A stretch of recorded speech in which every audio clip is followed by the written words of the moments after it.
Good morning, नमस्कार। तो स्वागत है एक बार फिर से आपके अपने यूट्यूब चैनल एम शिक्षा ऑफिशियल पे।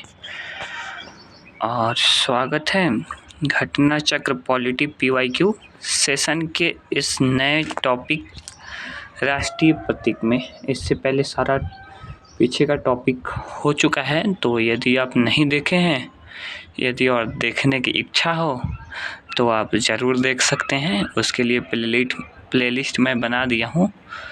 तो चलिए, इसमें कुछ क्वेश्चन हैं, उसको मैं देख लेता हूँ। तो क्वेश्चन नंबर जो हम लोग का पहला,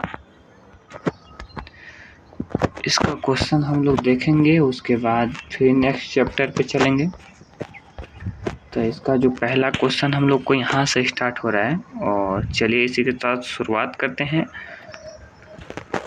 किस वर्ष में जन गण मन को भारत के राष्ट्रगान के रूप में अपनाया गया था? तो ये 1950 में अपनाया गया था। और जो जन गण मन है, ये हम लोगों का राष्ट्रीय गान है। और इसका जो गाने की अवधि होती है 52 सेकेंड होती है। और इसको कब अपनाया गया था, ये क्वेश्चन पूछ दिया है, तो 1950 में। भारत संविधान सभा में 24 जनवरी 1950 को जन गण मन यानी राष्ट्रगान को अपनाया गया था। तो क्वेश्चन यहाँ से ये भी आ सकता है डेट के साथ कि राष्ट्रीय गान को कब अपनाया गया था। तो 24 जनवरी 1950 को। संपूर्ण राष्ट्रगान को गाने में लगभग कितना समय लगता है? तो 52 सेकेंड। कितना समय लगता है? 52 सेकेंड। क्वेश्चन नंबर 2, संपूर्ण राष्ट्रगान का वादन काल है यानी गायन का समय कितना है? सिंपल क्वेश्चन है, 52 सेकेंड। और ये क्वेश्चन देखिए झारखंड PCS JPSC में आ चुका है। ये तो लेवल है, हालांकि ये क्वेश्चन 2011 की है। क्वेश्चन नंबर 3, भारत शासन द्वारा राजकीय चिन्ह कब से अंगीकृत किया गया था? 15 अगस्त 1948, 2 अक्टूबर 1947, 26 जनवरी 1948 और 26 जनवरी 1950। तो ये जो अंगीकृत किया गया था 26 जनवरी 1950। 26 जनवरी 1950, ऑप्शन नंबर डी। भारत शासन द्वारा राजकीय चिन्ह को 26 जनवरी 1950 को अपनाया गया था। ये सिंपल सी बात है। यह सारनाथ वाराणसी स्थित अशोक के सिंह स्तंभ के शीर्ष की अनुकृति है।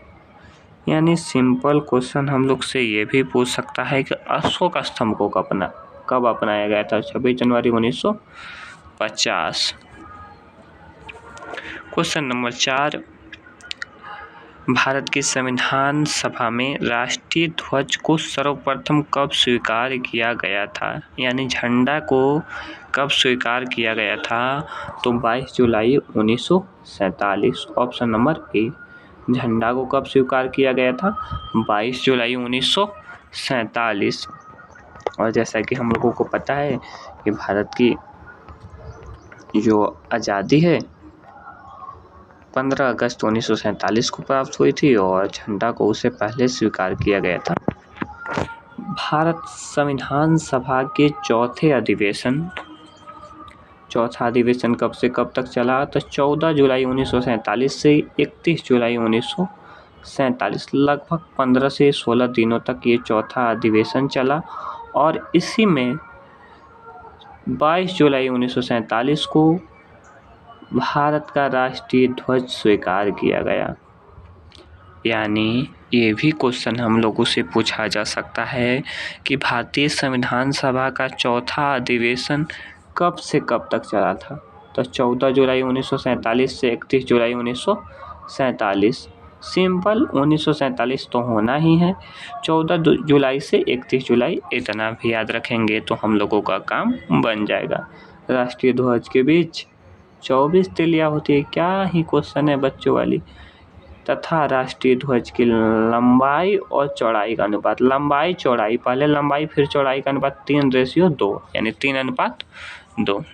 क्वेश्चन नंबर 5 कथन कारण आ गया और बाकी देखते हैं। भारत की संविधान सभा ने राष्ट्रीय ध्वज का प्रारूप 22 जुलाई 1947 को अपनाया था, जो कि बिल्कुल सही है।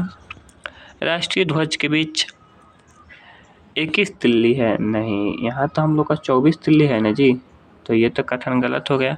राष्ट्रीय ध्वज की चौड़ाई लंबाई का अनुपात, नहीं, लंबाई चौड़ाई का 3:2 अभी देखा था ना, तो सही की बात करेंगे तो केवल 1 हो जाएगा, ऑप्शन नंबर बी, जो कि बिल्कुल राइट है। क्वेश्चन नंबर 6 भारत की संविधान सभा ने निम्नलिखित में से किस तिथि को राष्ट्रीय ध्वज अपनाया था? तो 22 जुलाई 1947, ऑप्शन नंबर सी। और ये ज़्यादा ओल्ड क्वेश्चन नहीं है, आप लोग देख सकते हैं 2020 में पूछा गया है यूपी PCS PT में। क्वेश्चन नंबर 7 भारतीय राष्ट्रीय ध्वज के प्रारूप को किस दिन स्वीकार किया गया था? तो इसका जो आंसर है, पहले भी रिपीटेड क्वेश्चन है, 22 जुलाई 1947, option number b. Question number 8 भारत का राष्ट्रीय पशु, अब क्या ही क्वेश्चन है, बाघ, भारत का राष्ट्रीय पशु बाघ, मोर, यही सब तो क्वेश्चन आया है। क्वेश्चन इसके बाद नेक्स्ट जो है इसका थोड़ा, भारत का राष्ट्रीय पशु बाघ है, जिसे साइंटिफिक नेम इसका है पैंथेरा टाइग्रिस। पैंथेरा टाइग्रिस बाघ का साइंटिफिक नाम पैंथेरा टाइग्रिस।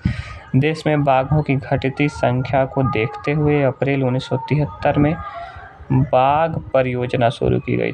तो यहाँ से क्वेश्चन बन सकता है कि बाघ परियोजना की शुरुआत कब की गई थी? तो 1973, बाघ परियोजना की शुरुआत 1973।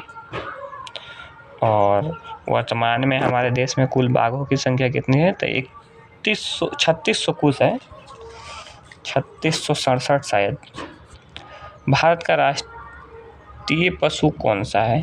तो राष्ट्रीय पुष्प है, नॉट पशु, पशु तो बाघ है, पुष्प कमल, राष्ट्रीय पुष्प कमल।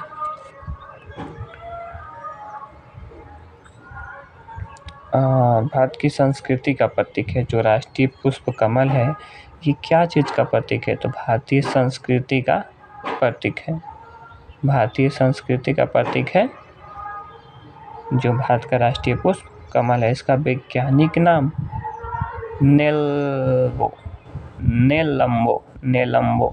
नेलम्बो भी याद रखेंगे तो ऑप्शन से हम लोग मार सकते हैं।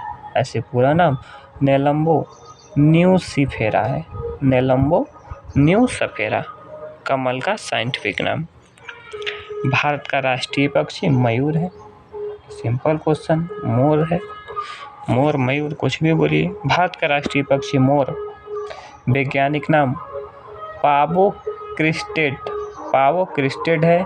ध्यातव्य है कि भारत का राष्ट्रीय वृक्ष बरगद है, सिंपल क्वेश्चन है।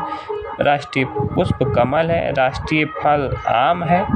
और राष्ट्रीय वाक्य सत्यमेव जयते है। राष्ट्रीय वाक्य क्या है? तो सत्यमेव जयते, जो सारनाथ वाराणसी स्थित अशोक स्तंभ से लिया गया है।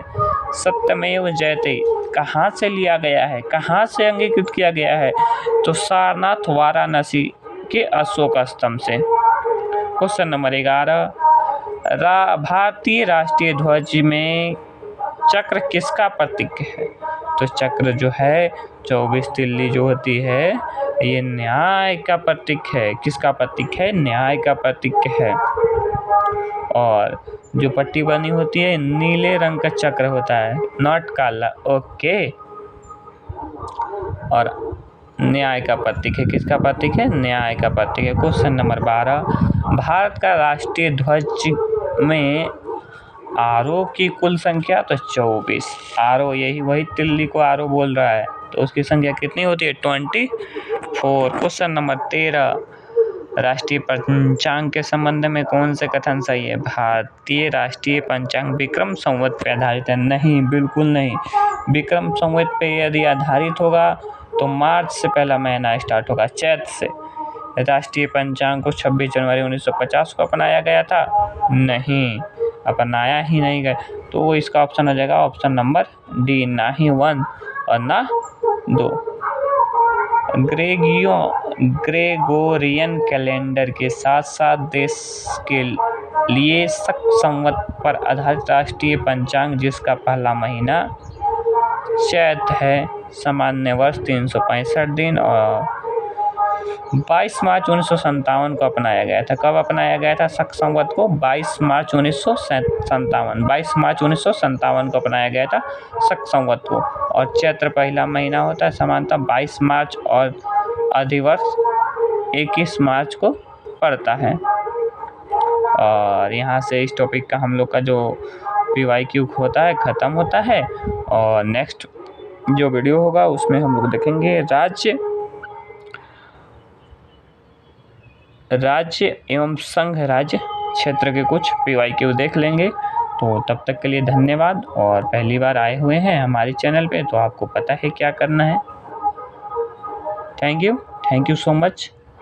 वीडियो को देखने के लिए प्यार, आशीर्वाद, दुलार ज़रूर बनाएं। Thank you.